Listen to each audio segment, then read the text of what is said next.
فلا مضل له ومن يضلل فلا هادي له وأشهد أن لا إله إلا الله وحده لا شريك له وأشهد أن محمدًا عبده ورسوله يا أيها الذين آمنوا اتقوا الله حق تقاته ولا تموتن إلا وأنتم مسلمون يا أيها الناس اتقوا ربكم الذي خلقكم من نفس واحدة وخلق منها زوجها وبث منهما رجالا كثيرا ونساء واتقوا الله الذي تساءلون به والأرحام إن الله كان عليكم رقيبا يا أيها الذين آمنوا اتقوا الله وقولوا قولا سديدا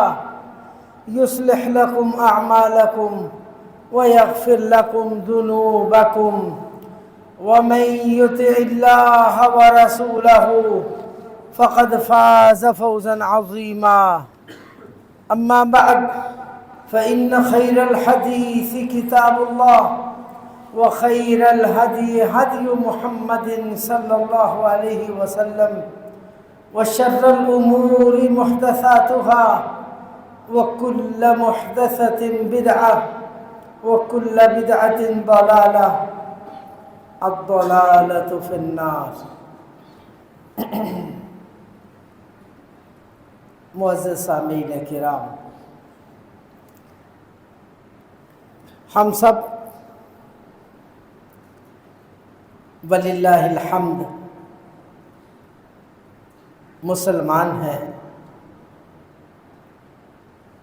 ہمارا کلمہ لا الہ الا اللہ محمد الرسول اللہ، لازمی بات ہے کہ ہمیں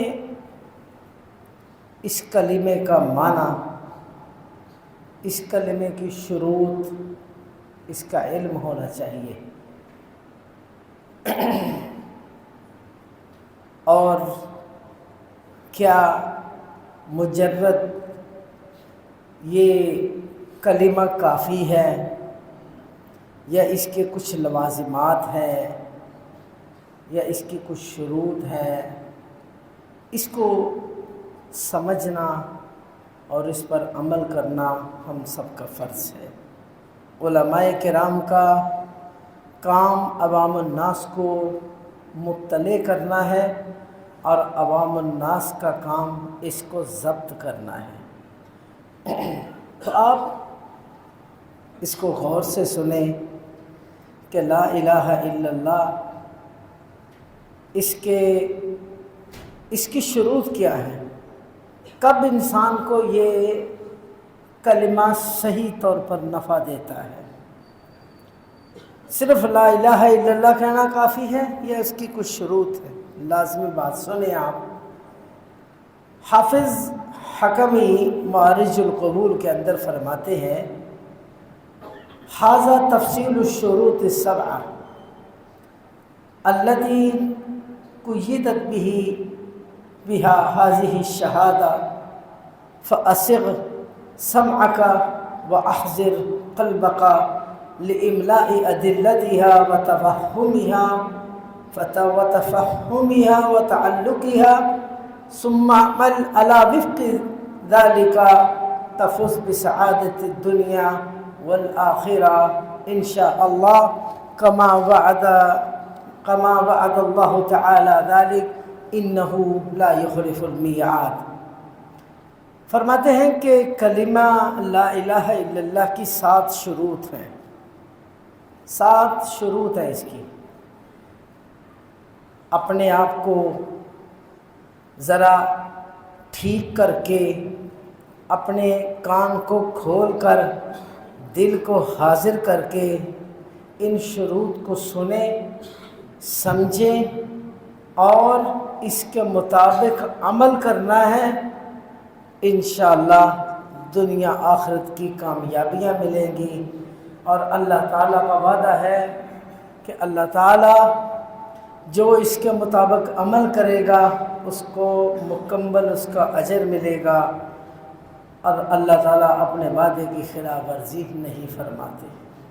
پہلی شرط کلمے کی العلم بمعناها المراد بها نفيا واثباتا المنافی للجہل بذلك۔ پہلی شرط یہ ہے کہ جو شخص کلمہ پڑھتا ہے اس کو اس کلمے کا معنی پتہ ہونا چاہیے۔ علم، پہلی کلمے کی شرط کیا ہے؟ اس کو اس کا علم ہونا چاہیے، اس کو اس کا معنی پتہ ہونا چاہیے۔ یہ میں جو لا الہ الا اللہ محمد الرسول اللہ پڑھ رہا ہوں، اس کا معنی کیا ہے؟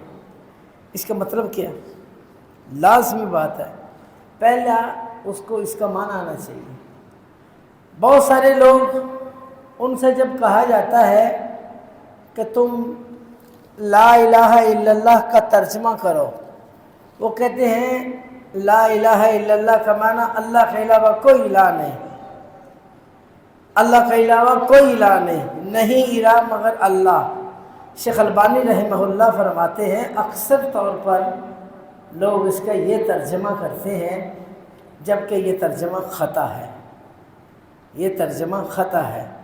لازمی بات ہے اس کا ترجمہ وہ کرنا چاہیے جو ترجمہ حقیقی ہے، کیونکہ اگر اس کا معنی یہ کرے گا نا کہ کوئی الہ نہیں اللہ کے علاوہ، تو یہ ترجمہ اس لیے خطا ہوگا۔ تو الہ تو موجود ہیں، الہ تو بہت ہیں، ہندوؤں کے الہ ہیں، عیسائی کہتے ہیں عیسیٰ اللہ ہے، اور یہودی کہتے ہیں عزیر ابن اللہ۔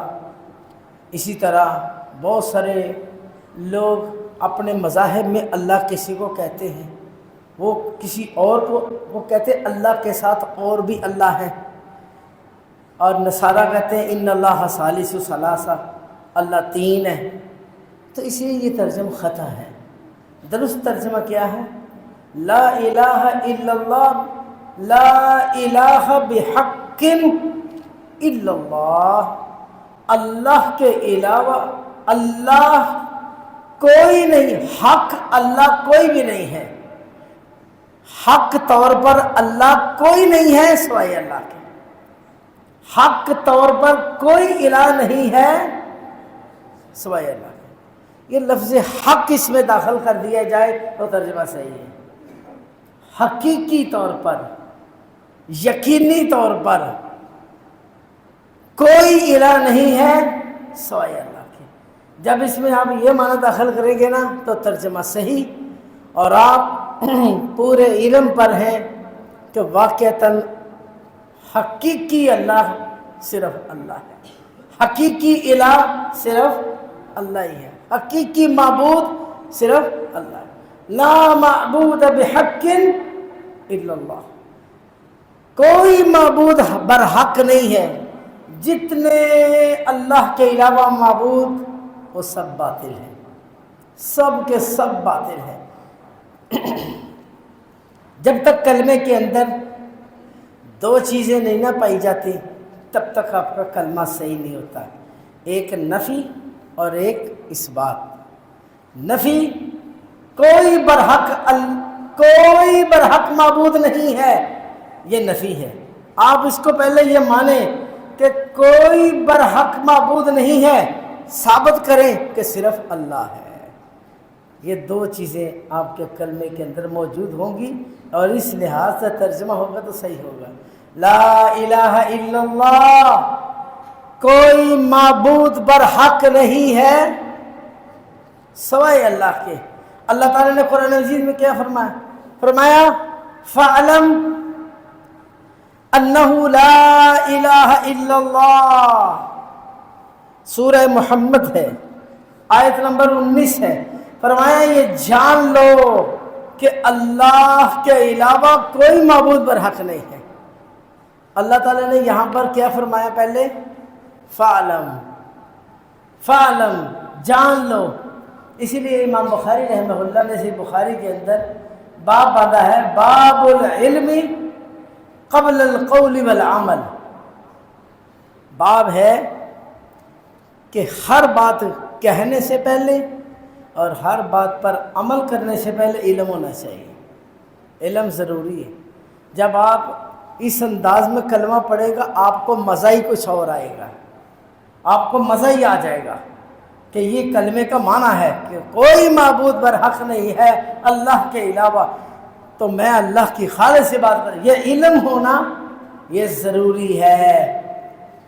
فَاعْلَمْ أَنَّهُ لَا إِلَهَ إِلَّا اللَّهُ وَقَالَ تَعَالَى إِلَّا مَنْ شَهِدَ بِالْحَقِّ وَهُمْ يَعْلَمُونَ، مگر وہ جنہوں نے حق کی گواہی دی، یعنی لا الہ الا اللہ پڑھا، وَهُمْ يَعْلَمُونَ، اور وہ جانتے ہیں اپنے دلوں کے ساتھ کہ جو کچھ ان کی زبانوں نے بولا ہے نا اس کا مفہوم کیا ہے، دل میں ان کو پتہ ہے۔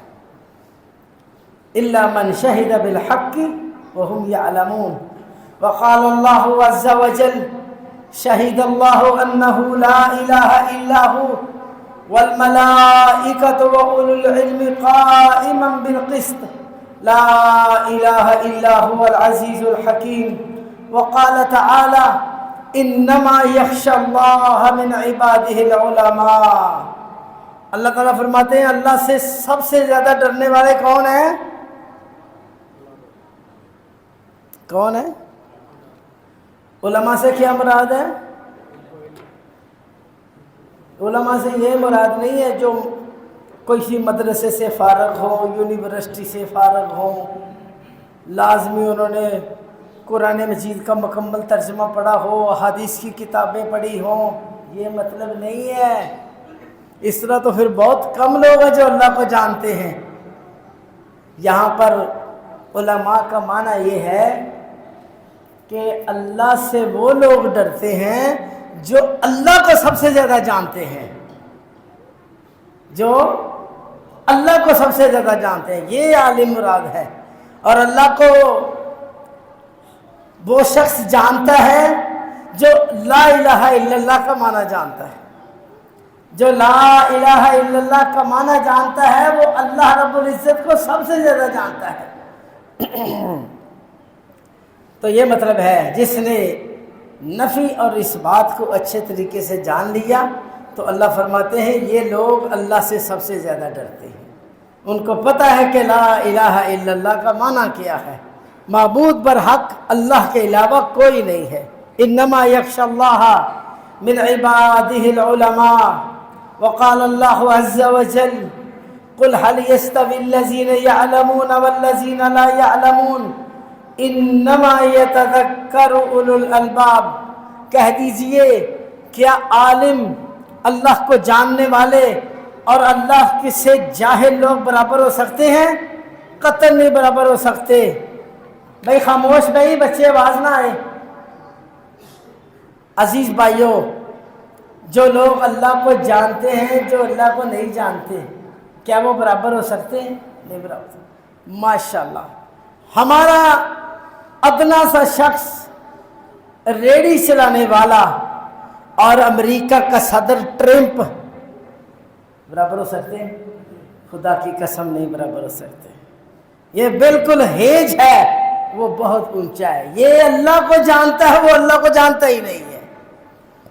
قل هل يستوي الذين يعلمون والذين لا يعلمون وقال الله عز وجل وتلك الامثال نضربها للناس وما يعقلها الا العالمون۔ قرآن مجید کے اندر اللہ نے توحید کی مثالیں بیان کی ہیں، اتنی مثالیں بیان کی ہیں، اللہ تعالیٰ فرماتے ہیں یہ مثالوں کو صرف وہی جانتے ہیں جو اللہ کو جانتے ہیں، ورنہ ان مثالوں کو کسی کے سامنے بیان کر کے دیکھ لو، مشرک کے سامنے ان مثالوں کو بیان کرو، وہ کہے گا ٹھیک ہے ٹھیک ہے، لیکن وہ اپنے شرک پر قائم رہے گا کیونکہ وہ اس مثال سے کچھ نہیں سمجھا۔ اس مثال سے وہی سمجھے گا جس کو لا الہ الا اللہ کا معنی آتا ہے۔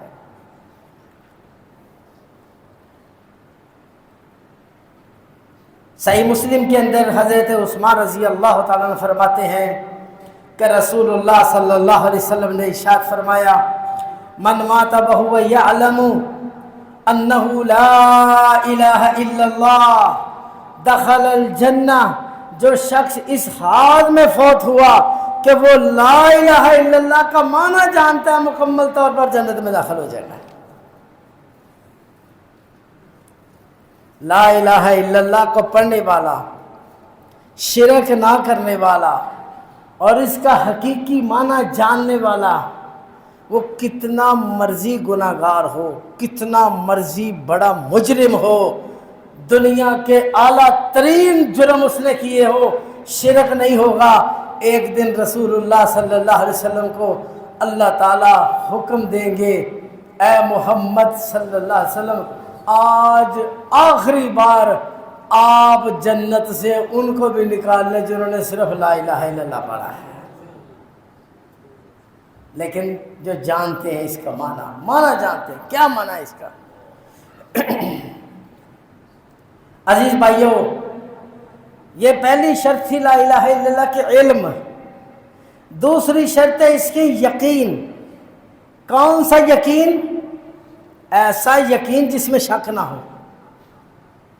یقین سے مراد ہے جو شک کی ضد ہے، شک نہ ہو بالکل بھی انسان کے اندر اللہ تعالیٰ کو ایک ماننے میں۔ جو شخص اللہ تعالیٰ کو یقینی طور پر لا الہ الا اللہ پڑھتا ہے، یقین کرتے ہوئے کہ اللہ کے علاوہ معبود برحق کوئی نہیں ہے، یہ کلمہ اس کو نفع دے گا، یہ کلمہ اس کو نفع دے گا۔ قال اللہ عز وجل انما المؤمنون الذین آمنوا باللہ ورسولہ ثم لم يرتابوا وجاہدوا باموالہم وانفسہم فی سبیل اللہ اولئک هم الصادقون۔ وہ لوگ جو ایمان لائے اللہ اور اس کے رسول پر، پھر انہوں نے بالکل بھی شک نہیں کیا، شک کیا ہی نہیں انہوں نے اللہ اور اس کے رسول پر۔ کتنے لوگ ہیں جو کلمہ بھی پڑھتے ہیں پھر شک بھی کرتے ہیں، کلمہ پڑھنے کے بعد پھر کہتے ہیں نہیں جی کوئی اور بھی کچھ کر سکتا ہے، کوئی اور بھی اللہ کے ساتھ ہے۔ سمجھ نہیں آتی کہ یہ توحید کے کلمے کیا ہے، یہ بھی تو کچھ کر سکتے ہیں، یہ بھی اللہ کے بنائے ہوئے ہیں۔ جس کے اندر یہ شک آ گیا اس کا کلمہ کامیاب نہیں ہے۔ دوسری شرط یقین ہے، اور یقین قرآن مجید کی اس آیت کے اندر موجود ہے۔ ایک سچے دل کے ساتھ ایمان لائے اور پھر اس کے بعد بالکل بھی شک نہ کرے، اور جو شک کرنے والا ہے وہ منافق ہے۔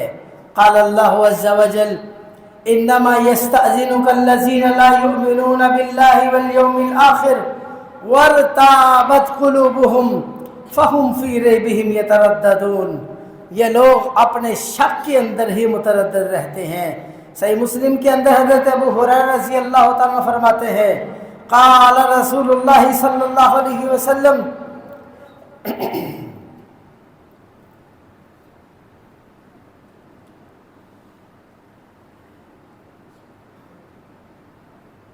اشہد ان لا الہ الا اللہ وانی رسول اللہ لا یلقى اللہ بہما عبد غیر شاک فیہما الا دخل الجنہ۔ جس شخص نے یہ گواہی دی کہ اللہ کے علاوہ کوئی معبود برحق نہیں، محمد صلی اللہ علیہ وسلم اللہ کے رسول ہیں، اور وہ اس میں شک نہیں کرے گا ذرہ برابر بھی، جنت میں داخل ہو جائے گا۔ جنت میں داخلے کی گارنٹی یہ ہے، پہلا علم ہے اور دوسرا شک نہ کرنا ہے۔ اور صحیح مسلم کی دوسری روایت میں ہے لا یلقى اللہ بہما عبد غیر شاک فیہما فیحجب عن الجنہ۔ وہ بندہ جنت سے محروم رہ ہی نہیں سکتا۔ اور صحیح مسلم کے اندر حضرت ابو ہریرہ رضی اللہ تعالیٰ عنہ کی حدیث طویل ہے، اس میں رسول اللہ صلی اللہ علیہ وسلم نے ایک دن ابو ہریرہ رضی اللہ تعالیٰ عنہ کو اپنے 2 جوتے دے کر بھیجے۔ فرمایا ابو ہریرہ میرے یہ جوتے لے جاؤ گواہی کے لیے، اور جاؤ من لقیت من وراء ھذا الحائط، اس دیوار کے پیچھے جو بھی تجھے ملے اور وہ لا الہ الا اللہ پڑھتا ہو یقین کرتے ہوئے، لا الہ الا اللہ پڑھتا ہو مستیقنا بہا قلبہ، اپنے دل کے ساتھ یقین کرتے ہوئے، ابو ہریرہ جا محمد صلی اللہ علیہ وسلم کی طرف سے اس کو جنت کی بشارت دے رہا۔ تو جنت میں داخلے کی دوسری شرط اور لا الہ الا اللہ کامیاب کب ہوگا؟ جب انسان کے پاس شک نہیں ہوگا. ایک علم اور دوسرا شک. یاد رکھتے جانا، یہ شروط آپ نے یاد رکھنی ہے. پہلا علم ہونا چاہیے آپ کو لا الہ الا اللہ کا، علم ہونا چاہیے، لا الہ الا اللہ کا علم ہونا چاہیے. کتنے لوگ ہیں جو نماز کے اندر ایاک نعبد و ایاک نستعین ہر رکعت کے اندر پڑھتے ہیں، لیکن ان مجنونوں کو ایاک نعبد و ایاک نستعین کا معنی نہیں پتا. پڑھتے ہیں ایاک نعبد و ایاک نستعین، اللہ سے وعدہ کرتے ہیں، پھر سلام پھیرنے کے بعد وہ یا رسول اللہ مدد، یا علی مدد اور دوسرے نعرے لگاتے ہیں. کیا ان کو ایاک نعبد و ایاک نستعین کا معنی پتا ہے؟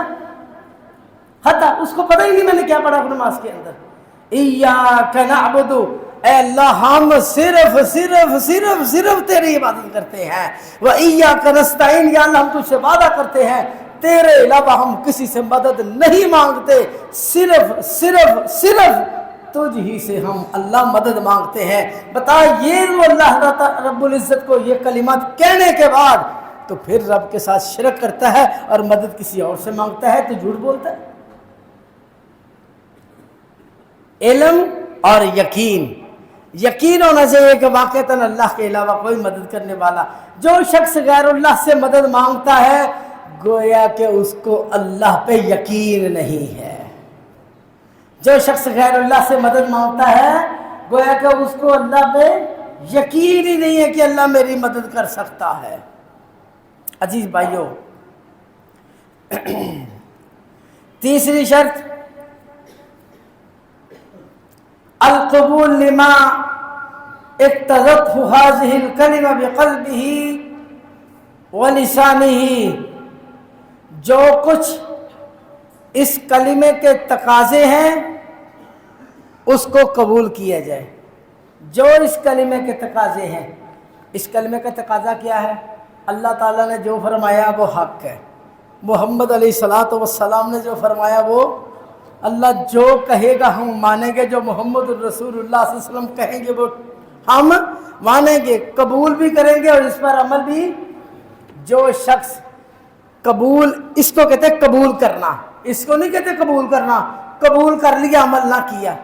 ایک شخص لا الہ الا اللہ پڑھتا، نماز نہیں پڑھتا، زکوٰۃ نہیں دیتا، روزہ نہیں رکھتا، کیا اس نے قبول کیا؟ قطعاً قبول نہیں کیا. اس نے قبول کرنا ہے جو اس کلمے کے لوازمات ہیں. قال اللہ عز وجل وَكَذَلِكَ مَا أَرْسَلْنَا مِن قَبْلِكَ مِن قَرْيَةٍ مِّن نَذِيرٍ إِلَّا قَالَ مُتْرَفُوهَا إِنَّا وَجَدْنَا آبَاءَنَا عَلَى أُمَّةٍ وَإِنَّا عَلَى آثَارِهِم مُقْتَدُونَ قَالَ أَوَلَوْ جِئْتُكُمْ بِأَهْدَىٰ مِمَّا وَجَدتُّمْ عَلَيْهِ آبَاءَكُمْ قَالُوا إِنَّا بِمَا أُرْسِلْتُمْ بِهِ كَافِرُونَ فانتقمنا منهم فانظر كيف كان عاقبة المكذبين. وقال الله عز وجل ولقد أرسلنا من قبلك رسلا إلى قومهم فجاءوهم بالبينات فانتقمنا من الذين أجرموا وكان حقا علينا نصر المؤمنين. قال الله عز وجل ثم ننجي رسلنا والذين آمنوا كذلك حقا علينا ننجي المؤمنين. اللہ رب العزت پر ایمان لانے والے، اللہ رب العزت کی باتوں کو قبول کرنے والے، رسول اللہ کی باتوں کو قبول کرنے والے، لیکن دوسرے لوگوں پر جب ہم توحید کو پیش کرتے ہیں، رسول اللہ کی رسالت کو پیش کرتے ہیں، رسول اللہ کی سنت کو پیش کرتے ہیں، وہ تکبر کرتے ہوئے یہ بات کہتے ہیں ہمارے باپ دادا نے یہ کام نہیں کیا تو ہم بھی نہیں کریں گے. جس نے یہ بات کہی ہمارے والدین، ہمارے دادا محترم، ہمارے پردادا، انہوں نے اس پر عمل نہیں کیا، ہم نہیں عمل کر سکتے. اس نے لا الہ الا اللہ کو قبول نہیں کیا، اس نے لا الہ الا اللہ کے تقاضے پورے نہیں کیے. اللہ رب العزت نے ان آیات میں ان کا نقشہ کھینچا ہے کہ انہوں نے کہا، امیر لوگوں نے، کبیر لوگوں نے، سیٹھ لوگوں نے کہا ہمارے والدین اس طرح تھے، تم ادنا سے لوگ آ کر ہمیں نئی نئی باتیں بتانے لگے، ہم نہیں اس کو قبول کرتے۔ اللہ فرماتے ہیں پھر دیکھا ہم نے ان کو کیسے ہلاک کر دیا، کیسے برباد کر دیا۔ فانتقمنا منہم، ہم نے ان سے اس بات کا انتقام لیا، اور دیکھو پھر جھٹلانے والوں کا انجام کیسا ہے۔ اور اللہ تعالیٰ فرماتے ثم ننجی رسولنا والذین آمنوا، پھر ہم رسولوں کو بھی نجات دیتے ہیں، اور جو رسولوں پر ایمان لائے ہم ان کو بھی نجات دیتے ہیں، اور اسی طرح ہم مومنوں کو نجات دیتے ہیں۔ قال اللہ عز وجل احشروا الذین ظلموا وازواجهم وما كانوا يعبدون من دون الله قال الله عز وجل انهم كانوا اذا قيل لهم لا اله الا الله يستكبرون ويقولون أئنا لتاركوا آلهتنا لشاعر مجنون۔ جب ان کو کہا جاتا نا لا الہ الا اللہ، تکبر کرتے ہیں۔ اور خدا کی قسم میں آپ کو صحیح بات بتاتا ہوں، کسی مشرک کے سامنے آپ توحید کی آیات پیش کریں اور اس کو کہو اللہ کے علاوہ کوئی معبود برحق نہیں، بگڑی بنانے والا اللہ، مشکل کشا اللہ، سب کچھ کرنے والا اللہ، مشکلات کو حل کرنے والا اللہ، اولاد دینے والا اللہ، ساری تیری دعاؤں کو سننے والا اللہ، یقین کرے وہ غصہ کر جائے گا، آپ کی بات پر غصہ کر جائے گا، آپ سے لڑنے شروع کر دے گا۔ یہ قرآن کہتا ہے وَإِذَا قِيلَ لَهُمْ لَا إِلَهَ إِلَّا اللَّهُ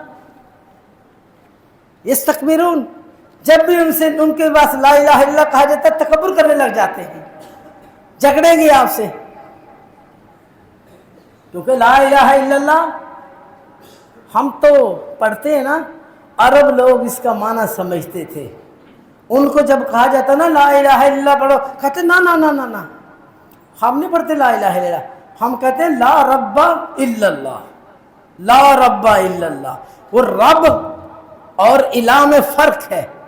رب جو ہوتا ہے نا وہ اپنے افعال میں منفرد ہے۔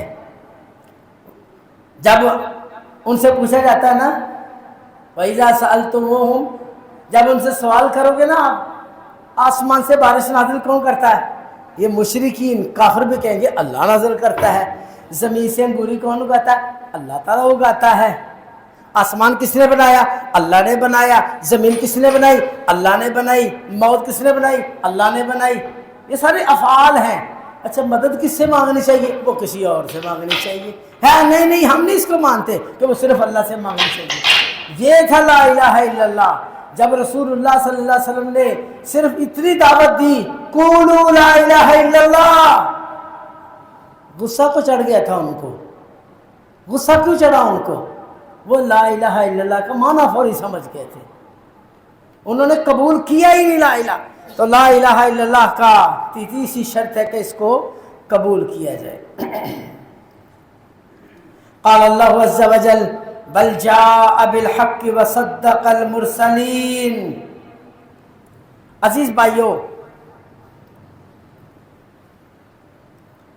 چوتھی شرط لا الہ الا اللہ کی الانقیاد لما دلت علیہ انقیاد المنافی للترک، کہ انسان لا الہ الا اللہ کے لیے جھک جائے، لا الہ الا اللہ کے لیے جھک جائے۔ قال اللہ عز وجل وَأَنِيبُوا إِلَىٰ رَبِّكُمْ وَأَسْلِمُوا لَهُ۔ قال اللہ عز وجل وَمَنْ أَحْسَنُ دِينًا مِّمَّنْ أَسْلَمَ وَجْهَهُ لِلَّهِ وَهُوَ مُحْسِنٌ۔ قال اللہ عز وجل وَمَنْ يُسْلِمْ وَجْهَهُ إِلَى اللَّهِ وَهُوَ مُحْسِنٌ فَقَدِ اسْتَمْسَكَ بِالْعُرْوَةِ الْوُثْقَىٰ۔ جس نے اپنے چہرے کو اللہ کے سامنے جھکا لیا، یہ جھکانا کس کو کہتے ہیں؟ جو اللہ نے کہا فوری ٹھیک ہے، اللہ تعالیٰ کے حکم کے آگے سر کو جھکا دے۔ اذ قال له ربه اسلم قال اسلمت لرب العالمین۔ ابراہیم علیہ السلام سب سے ٹاپ کے مسلمان، ٹاپ سے اللہ رب العزت کے آگے جھکنے والے۔ فرمایا ابراہیم کی مثال یہ ہے جب بھی ابراہیم علیہ السلام کو رب نے کہا نا ابراہیم مطیع ہو جا، کہا یا اللہ میں مطیع ہوں۔ کہہ سکتے ہیں ہم کہہ سکتے ہیں، لیکن عمل کبھی ایسا ہوا کہ ہم اللہ کا حکم آج سارے اختیار چھوڑ دیں، سب کچھ چھوڑ کے اللہ کے سامنے یا اللہ تیرے حکم ہے بس ختم، ہمارا غصہ ختم، ہماری مصروفیت ختم، ہم یا اللہ تیرے سامنے جھک گئے۔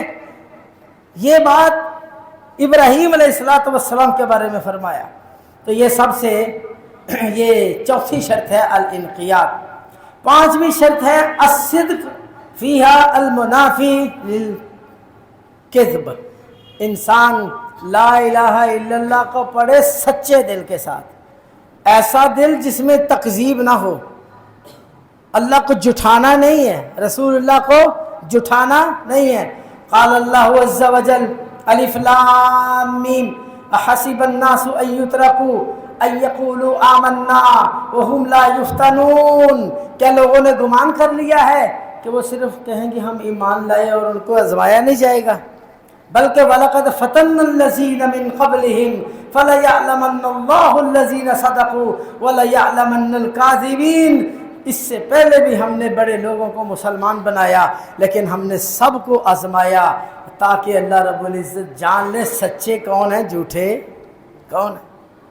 پتہ چل جاتا ہے جب رسول اللہ صلی اللہ علیہ وسلم غزوہ تبوک پہ گئے تو پتہ چل گیا کہ نہیں سچے کون تھے جھوٹے کون سے، جنگ احد میں علیحدہ ہونے والے کون تھے، پتہ چل گیا نا۔ اسی یہ ہے صدق کہ اللہ اور اس کے رسول کے ساتھ خالص کون ہے۔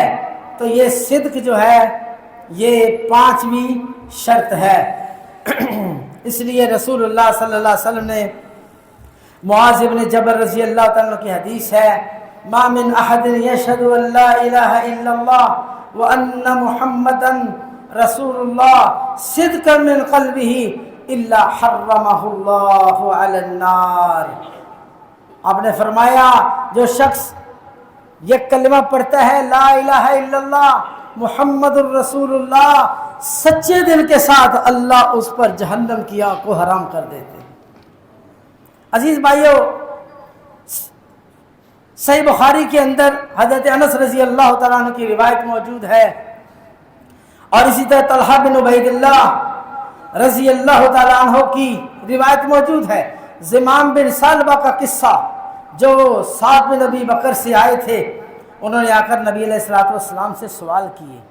زمام بن ثعلبہ کی حدیث مشہور ہے، انہوں نے آ کر نبی علیہ السلام سے سوال کیے کہ جی اللہ تعالیٰ نے کتنی نمازیں فرض کی؟ آپ نے فرمایا 5، روزے مہینے کے، زکوٰۃ، حج، سارا کچھ پوچھنے کے بعد وہ عربی تھا، سارا کچھ سننے کے بعد کہنے لگا حل علیہ غیرہا، اے اللہ کے رسول اس کے علاوہ بھی مجھ پر کوئی فرض ہے؟ مثلا میں فرض نماز پڑھ لوں، اس کے علاوہ مجھ پر فرض تو نہیں اور کوئی؟ آپ نے فرمایا نہیں، ہاں تو نفل پڑھ لے اور ٹھیک ہے۔ کہا واللہ لا ازید علیہا ولا انقص منہا، اللہ کی قسم نہ میں اس سے زیادہ کروں گا نہ میں کم کروں گا، سیدھا بندہ ہوں میں بس سیدھی فرض عمل کرنا ہے، چھوڑنا کوئی نہیں ہے، تو کمی بھی نہیں کروں گا زیادتی بھی نہیں کروں گا، بس یہی کچھ عمل۔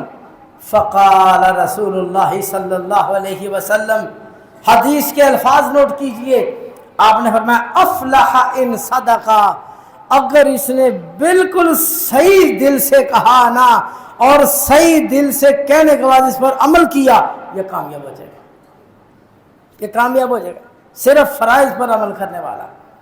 چھٹی شرط ہے الاخلاص، اخلاص، لا الہ الا اللہ پڑھا خالص دل کے ساتھ، کسی کو دکھانے کے لیے نہیں، کسی کو دکھانے کے لیے نہیں، بلکہ کس کے لیے؟ اللہ کے لیے۔ ایک آدمی کلمہ پڑھتا ہے کسی کو دکھانے کے لیے میں مسلمان ہو گیا ہوں، اس کو نہ کلمہ نفع نہیں دے گا۔ کلمہ نفع کب دے گا؟ جب دل کے ساتھ اور خلوص کے ساتھ اللہ کے سامنے کلمہ۔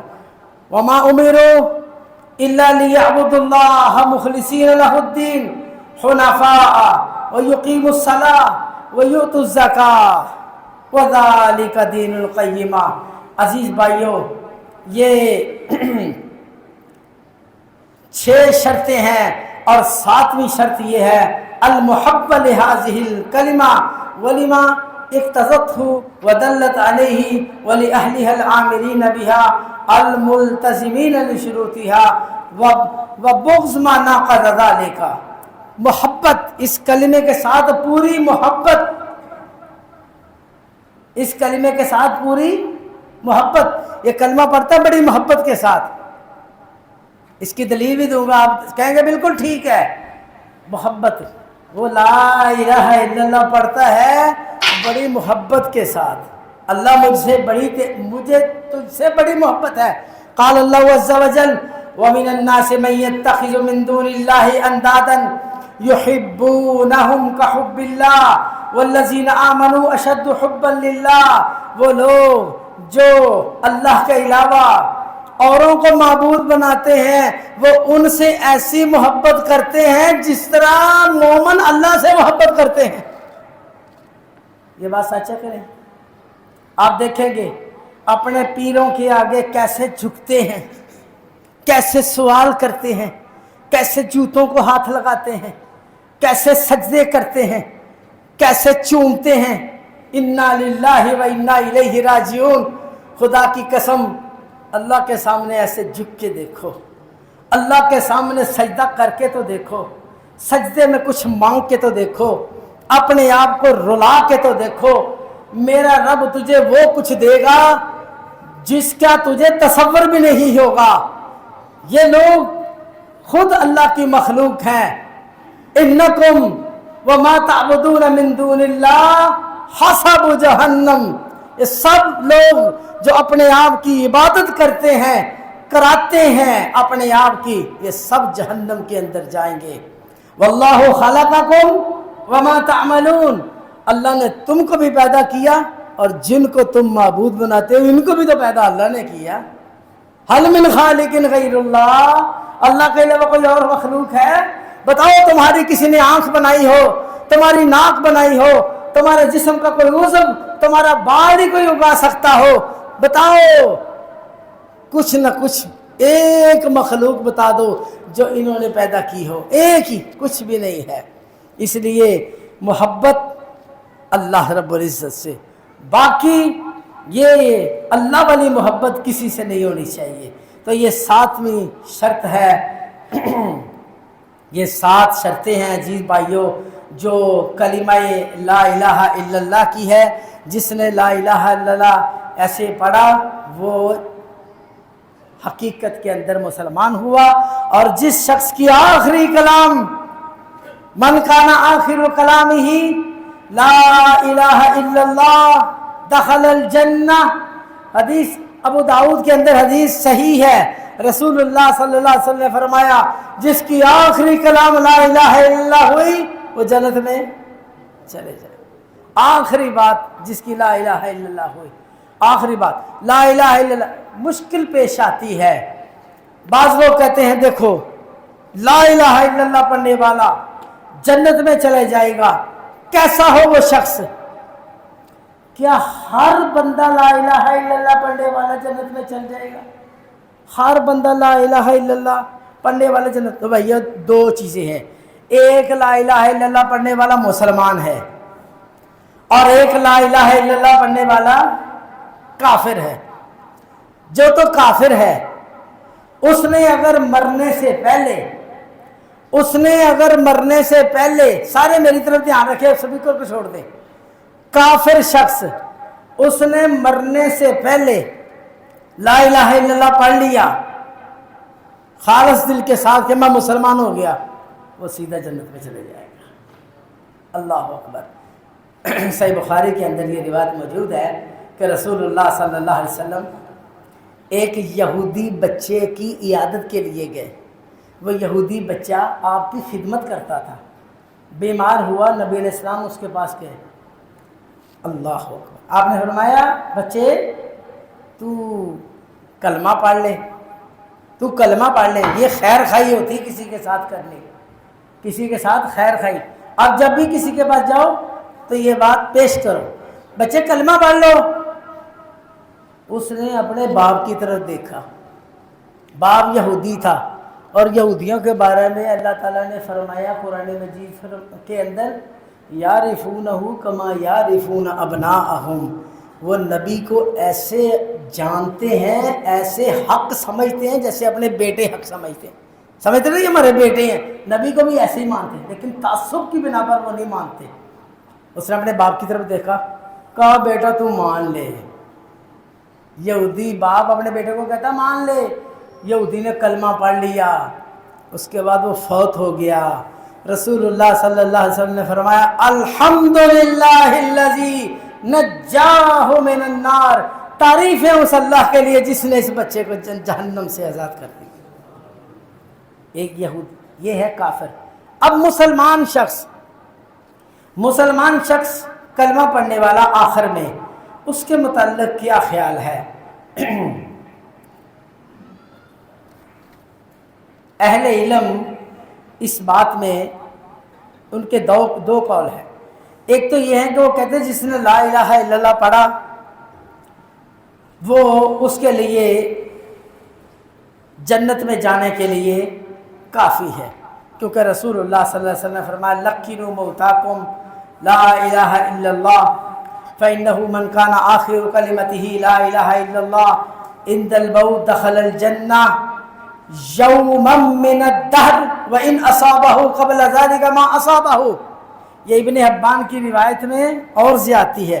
جس نے لا الہ الا اللہ پڑھا موت کے وقت، اور اللہ رب العزت اس کو کسی بھی دن جنت میں داخل کر دیں گے، کسی بھی دن جنت میں داخل کر دیں گے، اگرچہ اس نے بہت زیادہ جرم کیے ہوں.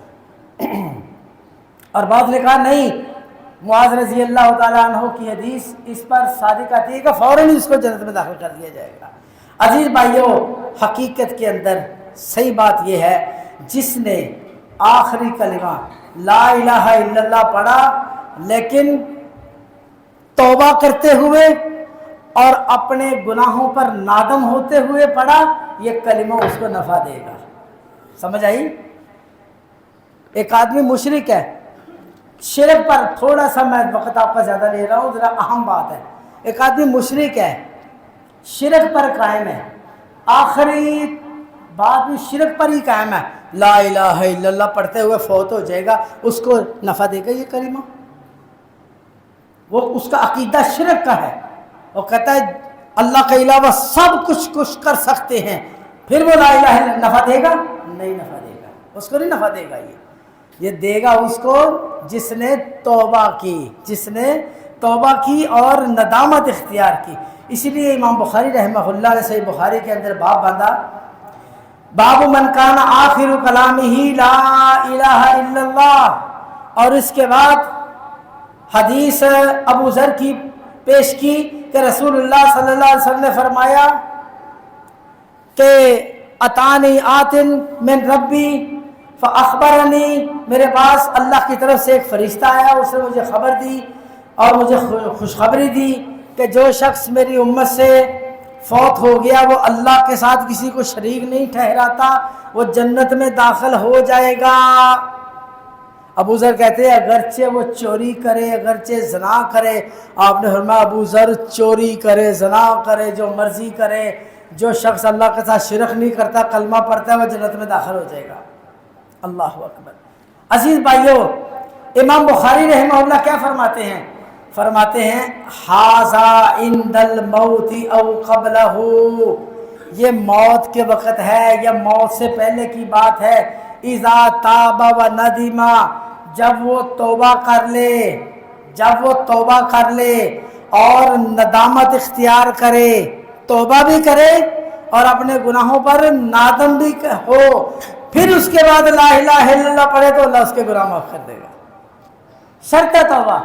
اور اگر وہ توبہ نہیں کرتا، حتیٰ کہ میں آپ کو یہ بھی بات بتاؤں کہ اگر کوئی شخص، یہی بات کا اختلاف ہے کہ اگر کوئی شخص اس نے لوگوں کے حقوق مارے ہیں، لوگوں کے حقوق غصب کیے ہیں، کہتے ہیں لا الہ الا اللہ اس کو نفع نہیں دے گا. ٹھیک ہے اللہ تعالیٰ اس کو معاف کر دے گا، لیکن لوگوں کے حقوق کہتے ہیں ادا کرنے پڑیں گے۔ لیکن دوسرا قول اس کے اندر یہ ہے، اگر وہ موت کے وقت، یہ دل کے حالات کون جانتا ہے؟ اللہ رب العزت۔ وہ دل سے پورا نادم ہے، پوری اس نے توبہ کر لی کہ یا اللہ کریم مجھے اب زندگی ملی، میں لوگوں کے حقوق بھی ادا کروں گا، جو کچھ میں نے کیا، خطا کیا، غلط کیا، اب میں ایسے نہیں کروں گا، میں صحیح ہو گیا، میں لوگوں کے حقوق بھی ادا کروں گا، سب کچھ کروں گا۔ اس کے بعد کلمہ پڑھ کے فوت ہو گیا، انشاءاللہ العزیز اللہ اس کو جنت میں داخل کرے گا، جن کے حقوق ہیں اللہ اپنی طرف سے ادا کرے گا۔ یہ اللہ رب العزت کا وعدہ ہے، توبہ شرط ہے۔ عزیز بھائیو، من کان آخر کلامہ لا الہ الا اللہ دخل الجنہ، اپنے آپ کے اندر یہ چیز پیدا کرو کہ اللہ رب العزت ہمیں توفیق نصیب فرمائے، ایسے اعمال ہم کریں کہ ہماری زبان سے آخری مرتبہ کلمہ توحید نکل آئے، لکینوا موتاکم لا الہ الا اللہ۔ اپنے ساتھیوں کو جن کے پاس موت آ رہی ہے ان کو لا الہ الا اللہ کی تلقین کرو، ان کے پاس پڑھو لا الہ الا اللہ، ان کو پڑھاؤ، یہ ان کے ساتھ خیر خائی ہے۔ اور جب آپ کا فوت ہونے والا شخص ایک مرتبہ لا الہ الا اللہ پڑھ لے نا، اس کے بعد وہ بات نہیں کرتا، اس کو بلاؤ نہیں، اس کے بعد اس کو بلاؤ نہیں، کیونکہ اس نے پڑھ لیا نا۔ اب اگر اس کو موت آدھے گھنٹے کے بعد بھی آئے گی نا، گھنٹے کے بعد بھی آئے گی، 2 گھنٹے کے بعد بھی آئے گی، وہ بولا نہیں، اس کی آخری کلام لا الہ الا اللہ ہے، اس کی آخری کلام۔ عبداللہ بن مبارک رحمۃ اللہ، ان کو کسی نے لا الہ الا اللہ پڑھا، اس نے پڑھ لیا، اس کے بعد پھر کہا لا الہ، کہا پڑھ تو لیا، خاموش ہو جاؤ، میں کوئی بات نہیں کر رہا۔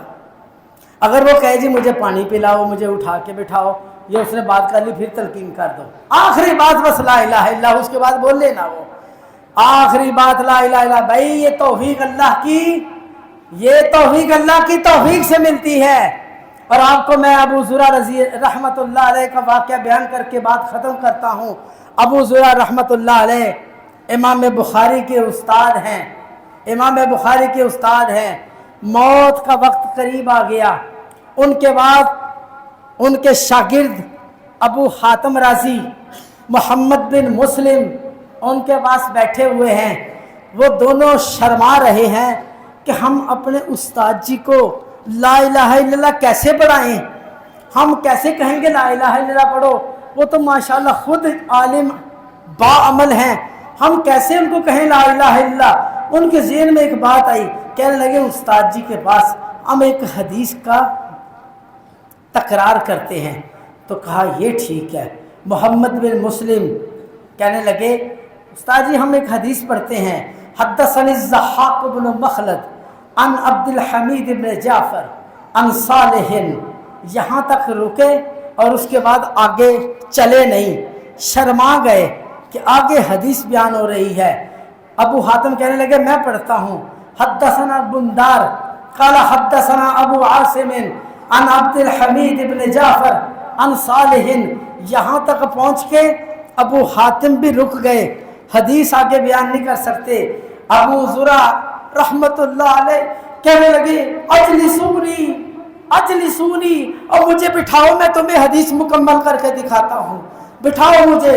فاعتدلا، بیٹھ گئے سیدھے ہوئے، کہا حدثنا بندار حدثنا ابو عاصم حدثنا عبد الحمید بن جعفر عن صالح بن ابی غریب عن کثیر بن مرہ الحسرمی عن معاذ بن جبل قال قال رسول اللہ صلی اللہ علیہ وسلم من کان آخر کلامہ لا الہ الا اللہ، یہی پڑھا، دخل الجنہ کی آواز نہیں آئی، آخری ہاں ان کی نکلی اور ہاں روح نکل گئی۔